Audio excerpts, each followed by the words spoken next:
Asalaamu calaykum waraxmatullaahi wabarakaatu daawadayaal kusoo dhawaada janalkeena qalin media iyo dood kale oo culus oo ku saabsan daacigii ama sheekhii Ibraahim Ciyo iyo caalimkii sheekha weynaa sheekh Cusmaan Xidig daraasa geeriyootay oo arrintii ahayd in sheekha Ibraahim Ciyo oo ka dhiibta fikirkiisa ku wajahan kutubta oo qoray sheekha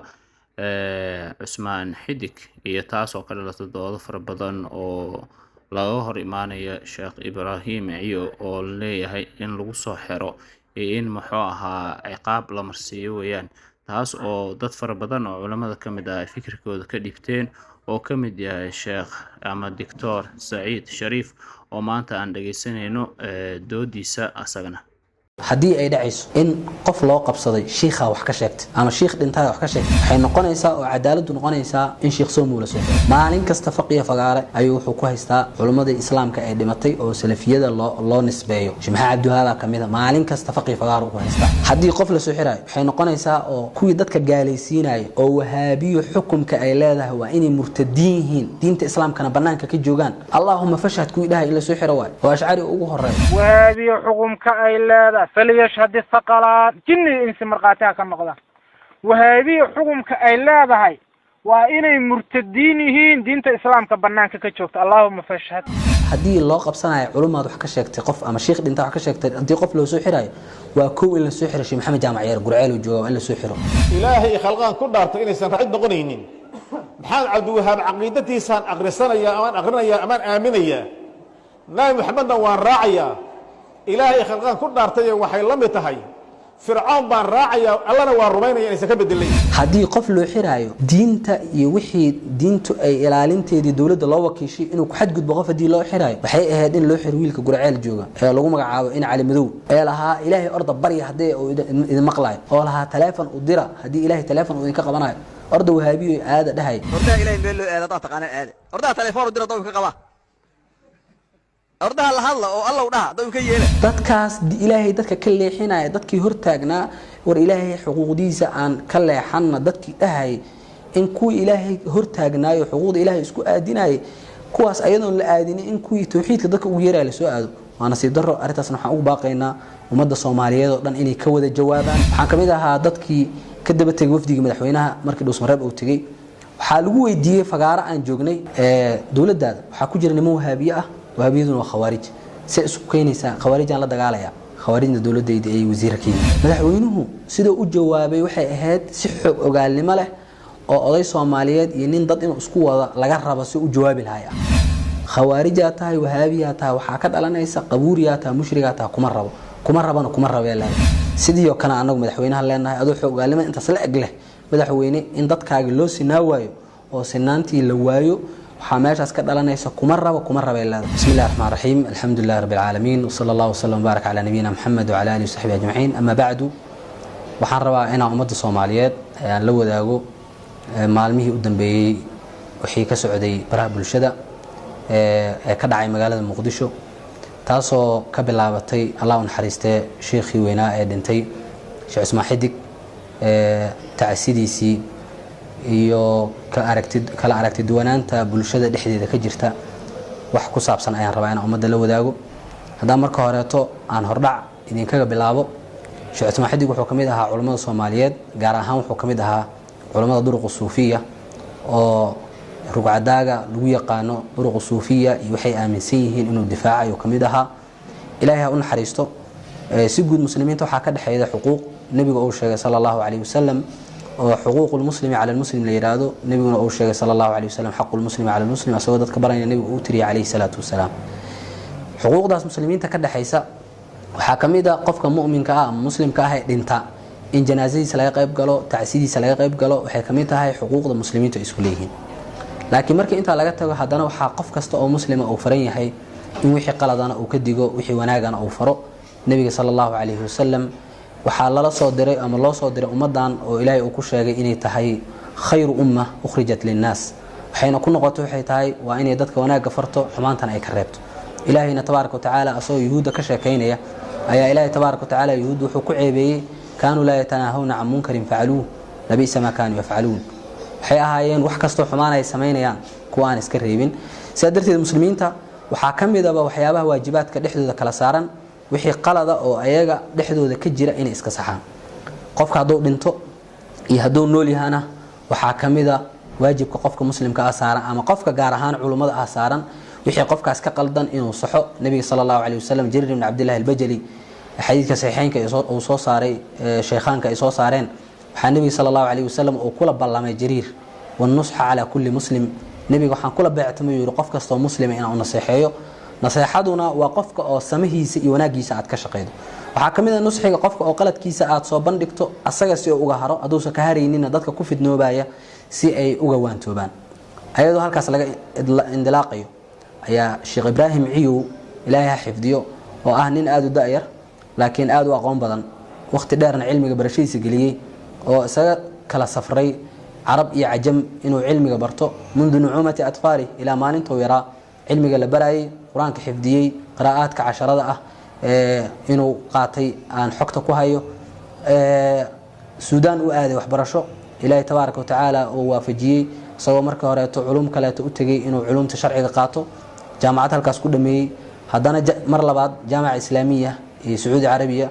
oo haddana kuliyada qiraa'aadka iyo culum shariica oo ka bilaabay mar labaad Sheekh Ibrahim ka sida u daadayar laakiin sida uu aqoonta badan ayaa comment iyo faallo wuxuu soo dhiibtay ah war sheekhu waa dhintay Allah u naxariisto xaq uu nagu leeyahayna waxa kamid ah in Ilaahay naxariis u weydiino laakiin sheekhu wuxuu la dhintay wixii ka dhaxeeyay salafiye iyo suufiye markii la fiiriyo wixii suufiyadu ay qabi jireen ayuu sheekhu qabay salafiyadu waxay diidi jireenna sheekhu uu qariri jiray marka wuxuu la hadlayay tayaarka salafiga ah asagoo leh manhajka iyo yaan la isku qaldin iyo cawaadifta oo culimada qaar kood ayaa waxay u hadleen sidii sheekh salafi ah inuu dhintay oo kaleeto ayagoo waliba loo tiriyo inay kamid yihiin at-tayaar salafi iyo dariiqada salafiga ah la yiraahdo ayaa loo tirinaya culimada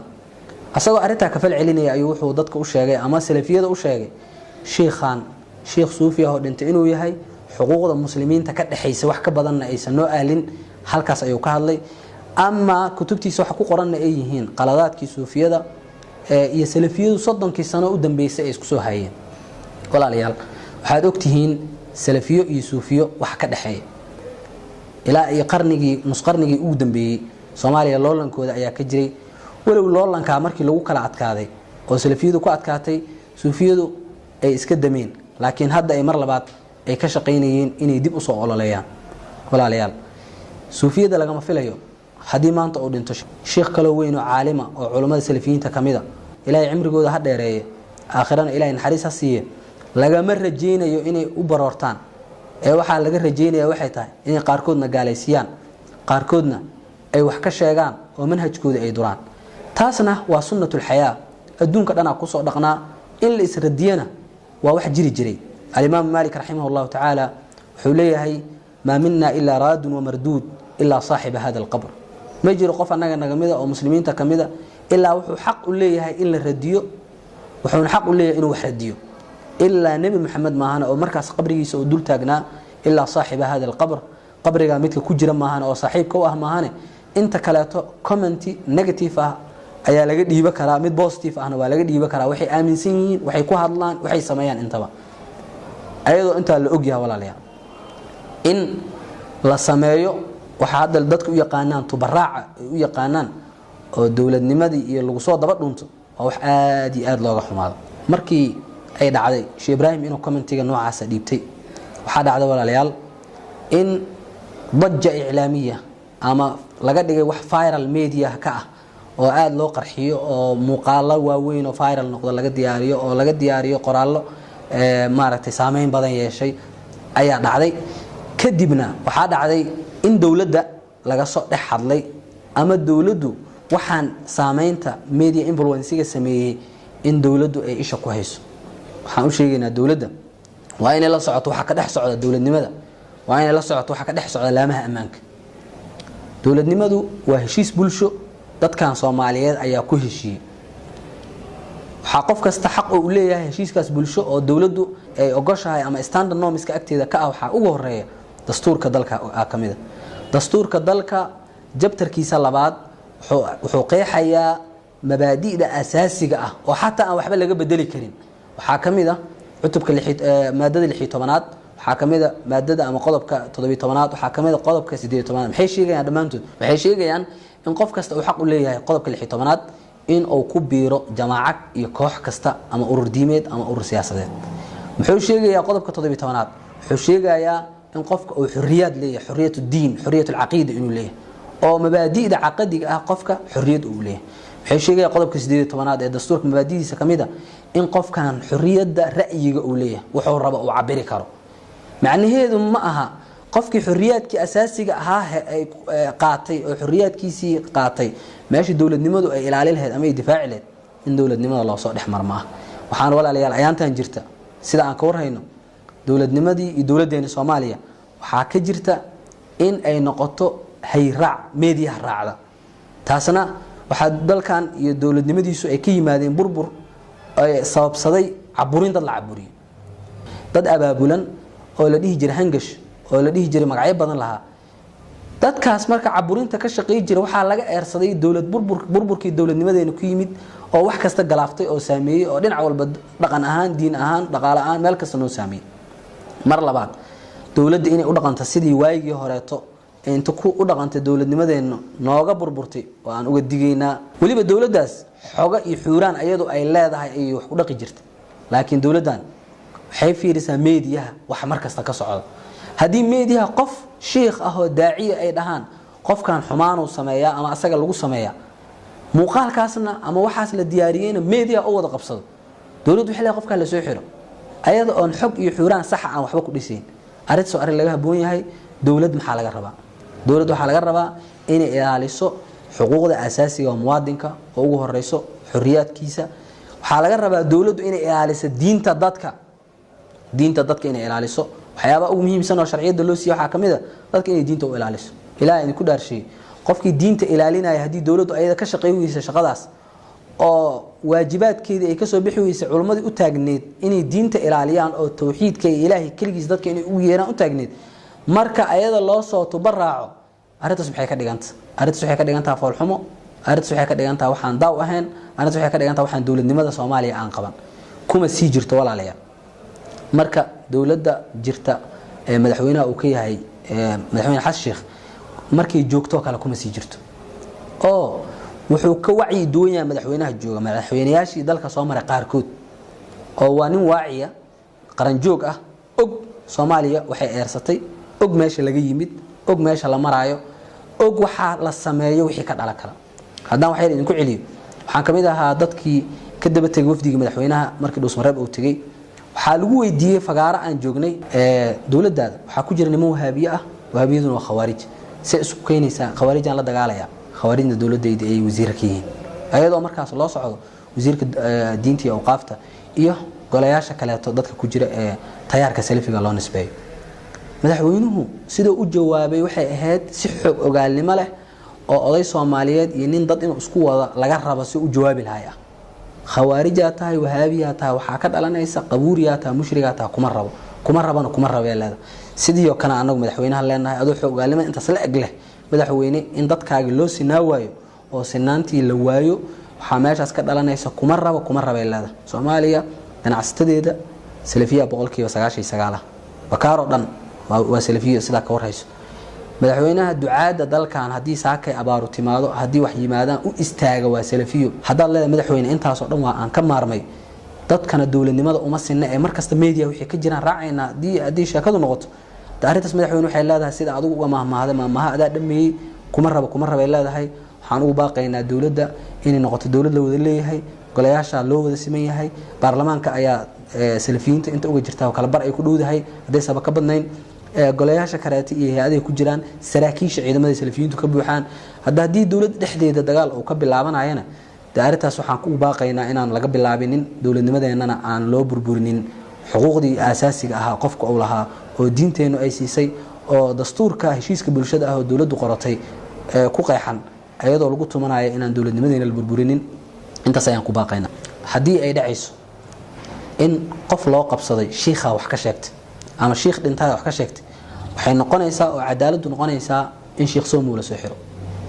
maalin kasta faqiya fagaare ayuu wuxuu ku haystaa culimada islaamka ay dhimatay oo salafiyada loo nisbeeyo Sheekh Abdul Wahhab kamida maalin kasta faqiya fagaare ku haystaa haddii qof la soo xirayo waxay noqonaysaa oo kuwii dadka gaalaysiinaya oo wahaabiyo xukunka ay leedahay waa inay murtadiin yihiin diinta islaamkana banaanka ka joogaan Allahumma fashhad kuwii dhahay ila soo xiro waay oo ashcari ugu horeey haddii qof la xirayo oo dadka dhan gaalaysiinaya wax Allah waxa wahaabiyo sheegto dhan waa gaalo murtadiin diinta ka baxday ninkii dhahay waa ninkaas in la soo xiro laakiin nin sheekhay Allah u naxariista leh laakiin kutubtiisa wuxuu ku qorana in qalad yihiin aan aaminsana dhahay aragtidaad waxa u cabirtay in lagu handado oo loogu cagajugleeyo waxaas waxna qabta maahan waxa kamida hadii loo qabsanayo culimadu wax ka sheegtay qof ama sheekh dhinta wax ka sheegtay hadii qof loo soo xirayo waa koow in la soo xiro Sheekh Maxamed Jaamac Yar Gurceel oo jooga in la soo xiro xuduudda jamhuuriyadda kana baxsana hadii qof loo xirayo diinta iyo wixii diintu ay ilaalinteedii dawladda loo wakiishay inuu ku xadgudbo qof hadii loo xirayo waxay ahayd in loo xiro wiilka Gurceel jooga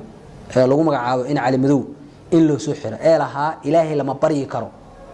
ee lahaa Ilaahay orda baryi hadii uu idin maqlaayo oo lahaa telefoon u dira hadii Ilaahay telefoon uu idin ka qabanayo orda wahaabiyo aada dhahay dadkaas Ilaahay dadka ka leexinaya dadkii hortaagnaa war Ilaahay xuquuqdiisa aan ka leexanna dadkii dhahay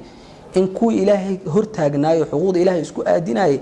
kuwaas ayadoon la aadinin in kuwi tawxiidka dadka ugu yeeray la soo aado waana si daro arintaasna waxaan ugu baaqaynaa ummadda Soomaaliyeed oo dhan inay ka wada jawaabaan ganacsatada inay ka jawaabto shacabka Soomaaliyeed inuu ka jawaabo salafiyiinta dhan inay ka jawaabaan hadii dawlad ku jiraan inay ka jawaabaan xilka waad la haystaa waana la waayaa laakiin cizada iyo sharafta lama helo maalin hadii ka dhunto cizada Ilaahay wuxuu kugu cizeeyo mar hadii ka dhumaan yaa man i'tazza bi shay'in hana bididdihi qofka shay ku cizooba didkiisa iyo wax cagsiga ku dulooba oo hadii shaygaad ku cizowda ka tagto waxa meeshaas ka dhalanaysa inay ihaanoodo xil hadaad haysatay waa helaysaa soo ka sharaf badan xoolo hadaad haysatay waa helaysaa laakiin ma aha mawaaqifta diiniga ah in la siyaasadeeyo ma aha in dhaqaale laga raadiyo ma aha danaha iyo diinta in danaha la hormariyo intaasaan dadka ugu baaqaya dawladnimadu waa noo dhaxaysaa halkaas waa sheekadeenu meesha joogto dadkan waxa loo baahan inay arintaas ka jawaabaan waana mahadsantihiin assalamu alaykum warahmatullahi wabarakatuh